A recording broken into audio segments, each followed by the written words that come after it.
an achirraayin fudhadhe mata duree qeyroo wanniniin godheef qeyroon akka uumamtu jaalala dubraa dardara itti hidhu fuudha ga'ee maaliif fuudha dhabii haajuu heeruma ga'ee heerumee da'ee ijatti jaan argummaa fi dadhabee shamarranaa ja'an je'eetiin jaalala kasasee qeyroo immoo gaaddisarraa fudhadheetti fayyadamee jee gaaf tokko namiite jaalalti dagutti dhaqee tana gadhee daddacheeraatti baallama qabee abbaan daddachaa naaf isii kammoo eegaa walitti naa gargaarsa qabne ka ijaan nagartu tagaalee dhalloo itti olii gannaan deema jaalala baananii akkanaaf dhiyaatu heerarra dhiyaatti haanaaf gaafata himannoota kiyyaas laaltee heeramutti ammaatti booda barreessuutaa waraqaa waaminaa haasii barreeffame geessitee akkasii dhiyaatu isiin onnee warra abbaa garaa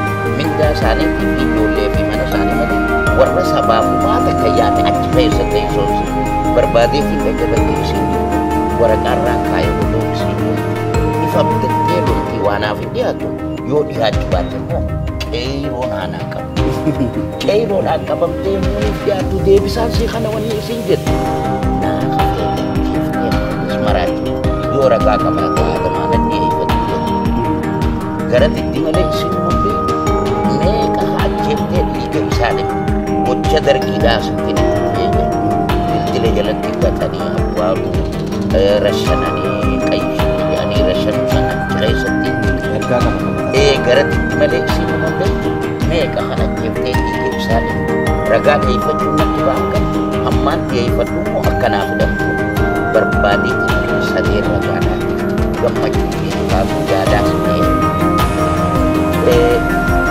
gammachuu dhiyeeffaatu yaadaas jedhamu sadeen jaalawwan isii waan arganaa himanna qabdi heerarratti yaadan sadeen ragaadhaan yookaan gaafatamu waa'ee kaafaa gosni jeetti haanis ni maraatti gaarraa mayyuu yaani bira gaafachuu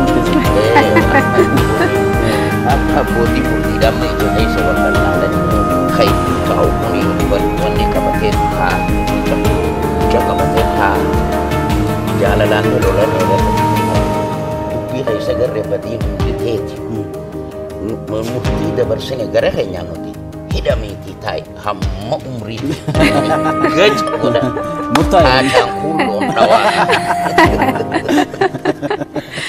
kanaaf murtaa'e jechuudha irratti murtaa'e irratti murtaa'e achi booda qeyroon dhugaadhaa uumamtee jechuun warra kallattii xiyyitiidhaa kennee jijjiirama kana fide uummata irraanfatamuu hin qabne daa'ima kaleessa nuti horanne ka irraanfatamuu hin qabne ka seenaan barmuu hundaa'uu yaadatu seenaan ni yaadata dhaloota waan itti kenname hunda hin baanne waan isaaf ta'u eenyummaasaa walaloon kun weelluudha.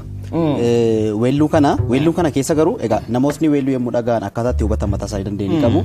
Haa ta'uuti weelluun yeroo isaan isin hojjechaa turtan kallattii tokkonis ta'e kallattii kan biraatiin ergaawwan gurguddoo akka isaan qabaachaa turan as keessatti hubachuu dandeenya. Maaliif akkuma itti kaaste dhimmichi dhimma namni akka hawwatamee dhimma kana hordofuuf dhimma Adam jaalala himatee irratti ragaa ba'ee murtootti kennisiise.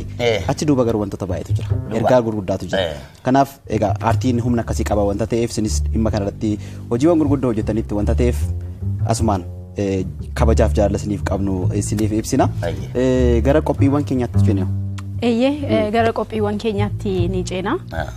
Garuu waan muraasa kaasuu waan barbaadu Adam Haruun haalli maatii isaa maal fakkaataa? Jaalallee isaa akkamiin argatee maatii akkamiin horatee gabaabsiiti meeshii kana nuuf kaasiiti gara qophii taanutti ceena. Gaariidha ani ilma warra qotee bulaati diinagdee gahee harkaan qabu intaltiniin jaalattee wayirra bareeddi konkoonni siidhaa tiiticha bararu kana gufachiisee karaa deemu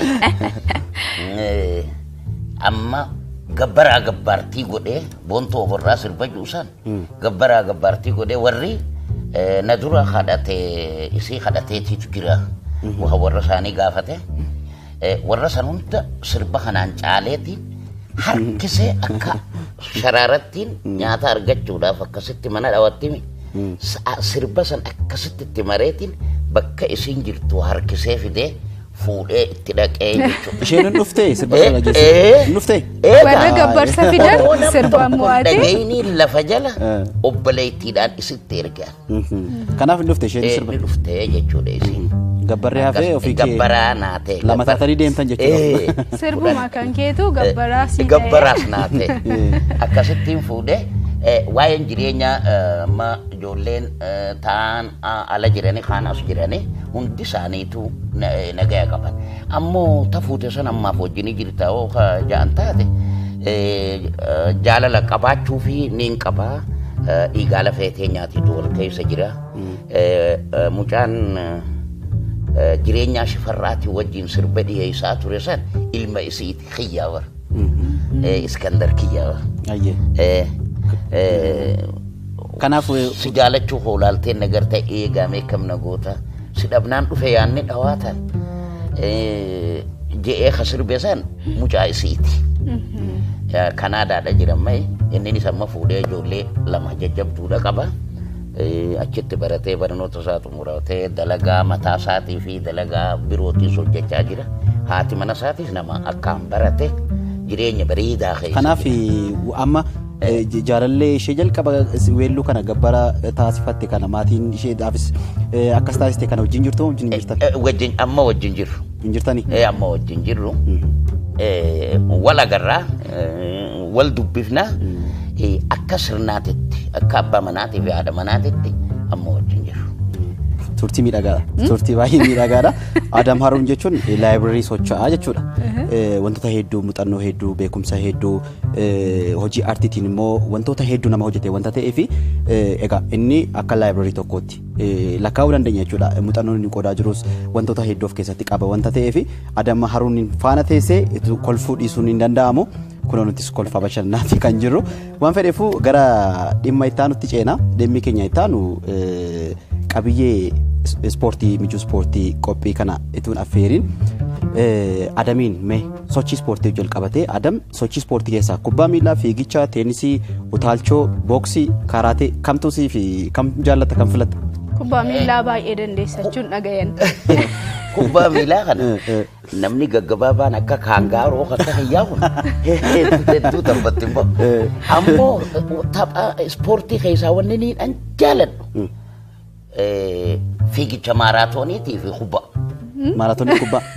Warra fiigu kana waaqayyotti araaramu bu'uura Abbabaa Biqilaan addunyaaf lafa kaaya kana hedduun jaaladha hedduu. Kubbaa miilaatis akkasittiin jaaladha. Kubbaa miilaa yaalle? Dur niin taphadha gaafa mana barnootaa jiru. Niin taphadha ammoo kilaba gurguddaa keessa seene waan jedheen kijibe nama gariitiitu. Hasaddeetiin fixiin maastireetiin qabafaa ja'a. Maastarsiin qabafaa. Kanaaf kilabii gurguddaa seene garuu taphadheera. Gaafa ijoolleedhaa taphadhe gadi. Lakkoofsa kamila taphata turte? Bakka kamii kan taphachaa turte dur? Mana barnootaa. Yeroo mana barnootaa keessatti? Sarara kamirra? Lakkoofsa torbarraan taphadha akka faafaayi. Warra adda qooda hiribiru sanirraan taphadha. Goolii tana nama dhedheeraadhaatiitu namarra galcha. Gaggabaabaan kun kaangaaroo. Galchitee hin beektu jechuudha. Galchitee hin beektu. Warra galchuuf haala mijeessita? Haala mijeessaa. Butakka gamanaan kenna butakka gamanaan kenna akkasitti.